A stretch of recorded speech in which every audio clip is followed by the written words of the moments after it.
Good morning. It's Saturday, August 14th, 2021, and we're back here for episode 79, reading about 10 minutes a day from the Anarchist Handbook, organized by Michael Malice, and we're reading in chapter 21 from John Hasnas, The Myth of the Rule of Law from 1995. We're beginning today about halfway down on page 319 at the start of section 5. I have suggested that because the law consists of contradictory rules and principles, sound legal arguments will be available for all legal conclusions, and hence the normative predisposition of the decision makers, rather than the law itself, determine the outcome of cases. It should be noted, however, that this vastly understates the degree to which the law is indeterminate. For even if the law were consistent, the individual rules and principles are expressed in such vague and general language that the decision maker is able to interpret them as broadly or as narrowly as necessary to achieve any desired result. To see that this is the case, imagine that Arnie and Anne have graduated from Harvard Law School, gone on to distinguished careers as attorneys, and later in life find, to their amazement and despair, that they both have been appointed as judges to the same appellate court. The first case to come before them involves the following facts. A bankrupt was auctioning off his personal possessions to raise money to cover his debts. One of the items put up for auction was a painting that had been in his family for years. A buyer attending the auction purchased the painting for a bid of $100. When the buyer had the painting appraised, it turned out to be a lost masterpiece worth millions. Upon learning of this, the seller sued to rescind the contract of the sale. The trial court granted the rescission. The question on appeal is whether this judgment is legally correct. Counsel for both the plaintiff seller and defendant buyer agree that the rule of law governing this case holds that a contract of sale may be rescinded when there has been a mutual mistake concerning a fact that was material to the agreement. The seller claims that in the instant case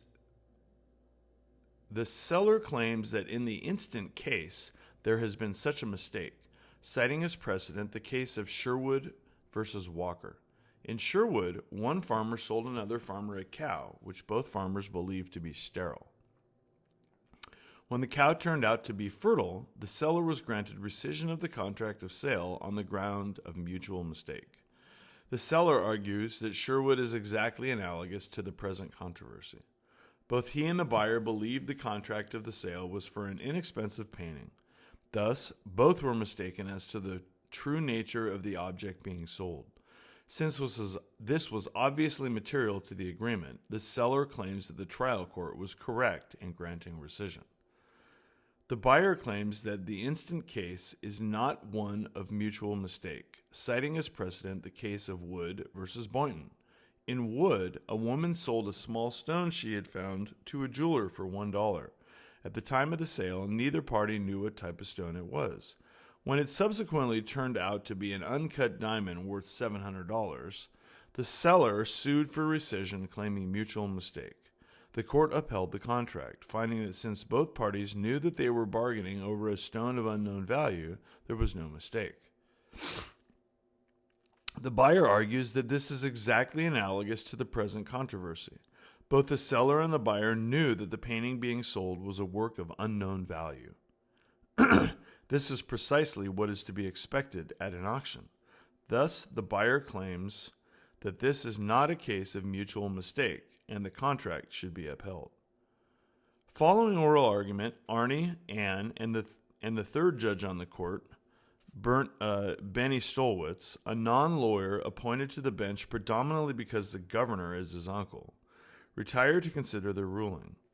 Arnie believes that one of the essential purposes of contract law is to encourage people to be self-reliant and careful in their transactions, since with the freedom to enter into binding arrangements comes the responsibility for doing so. He regards as crucial to his decision the facts that the seller had the opportunity to have the painting appraised, and that by exercising due care, he could have discovered its true value. Hence, he regards the contract in this case as one for a painting of unknown value and votes to overturn the trial court and uphold the contract. On the other hand, Anne believes that the essential purpose of contract law is to ensure that all parties receive a fair bargain. She regards as crucial to her decision the fact that the buyer in this case is receiving a massive windfall at the expense of the unfortunate seller.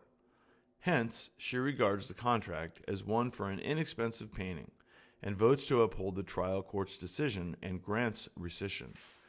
This leaves the deciding vote up to Benny, who has no idea what the purpose of contract law is, but thinks that it just doesn't seem right for the bankruptcy guy to lose out, and votes for rescission.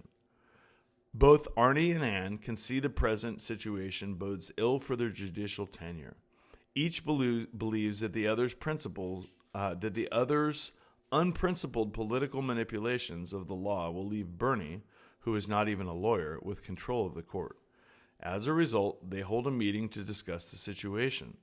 At this meeting, they both promise to put politics aside and decide all future cases strictly on the basis of the law. Relieved, they return to court to confront the next case on the docket, which involves the following facts. A philosophy professor who supplements her academic salary during the summer by giving lectures on political philosophy had contracted to deliver a lecture on the rule of law to the future Republicans of America on July 20th for $500. And the Future Republicans of America is FRA. She was subsequently contacted by the Young Socialists of America, who offered her $1,000 for a lecture to be delivered on the same day. She thereupon called the FRA, informing them of her desire to accept the better offer. The FRA then agreed to pay $1,000 for her lecture. After the professor delivered the lecture, the FRA paid only the originally stipulated $500. The professor sued, and the trial court ruled she was entitled to the additional $500. The question on appeal is whether this judgment is legally correct. Counsel for both the plaintiff professor and the defendant FRA agree that the rule of law governing this case holds that a promise to pay more for services one is already contractually bound to perform is... Let me get the page turned here.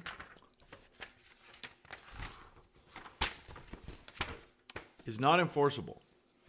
But if an existing contract is rescinded by both parties and a new one is negotiated, the promise is enforceable. The FRA claims that in the instant case, it had promised to pay more for a service the professor was already contractually bound to perform, citing Davis and Co. versus Morgan as precedent. In Davis, a laborer employed for a year at $40 per month was offered $65 per month by another company. The employer then promised to pay the employee an additional $120 at the end of the year if he stayed with the firm. At the end of the year, the employer failed to pay the $120, and when the employee sued, the court held that because he was already obligated to work for $40 per month for the year, there was no consideration for the employer's promise. Hence, it was unenforceable. The FRE argues that this is exactly analogous to the present controversy. The professor was already obliged to deliver the lecture for $500. Therefore, there was no consideration for the FRA's promise to pay an additional $500, and the promise is unenforceable.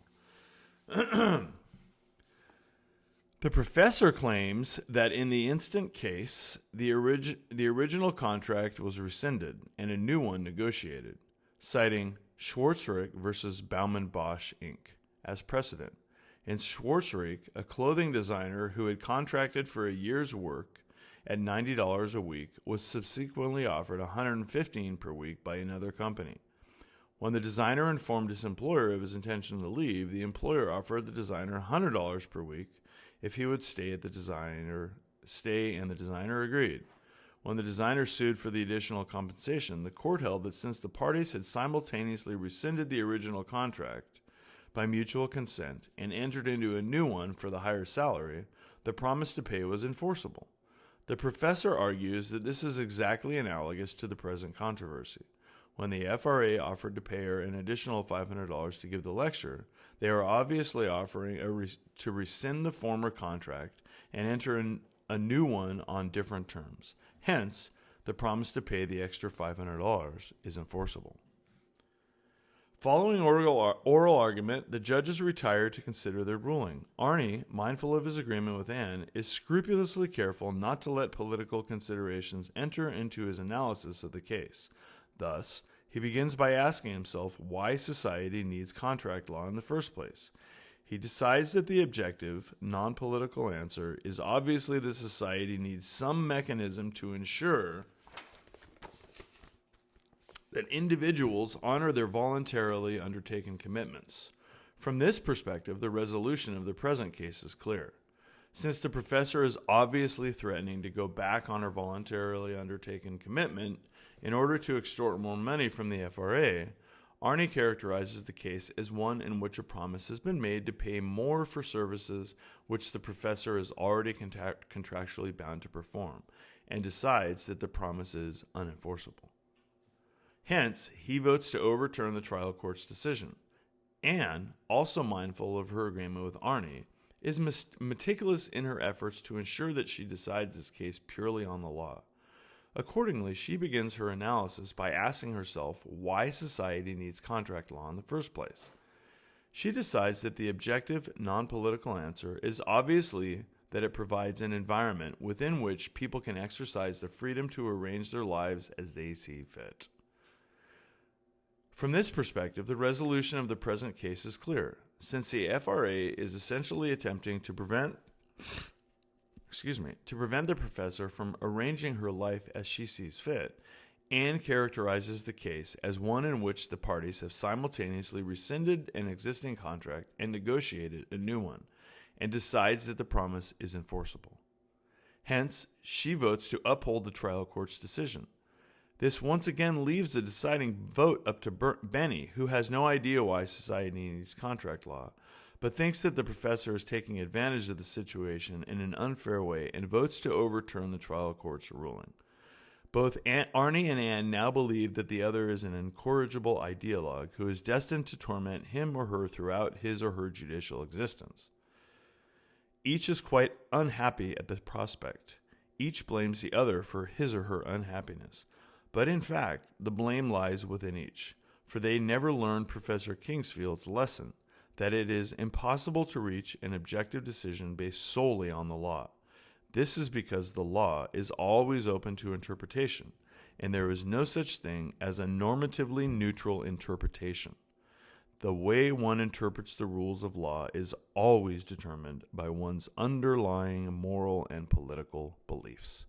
And we will wrap it up there at the end of section 5, toward the bottom of page 323, and be back possibly tomorrow to read 10-ish more minutes a day of the Anarchist Handbook, organized by Michael Malice.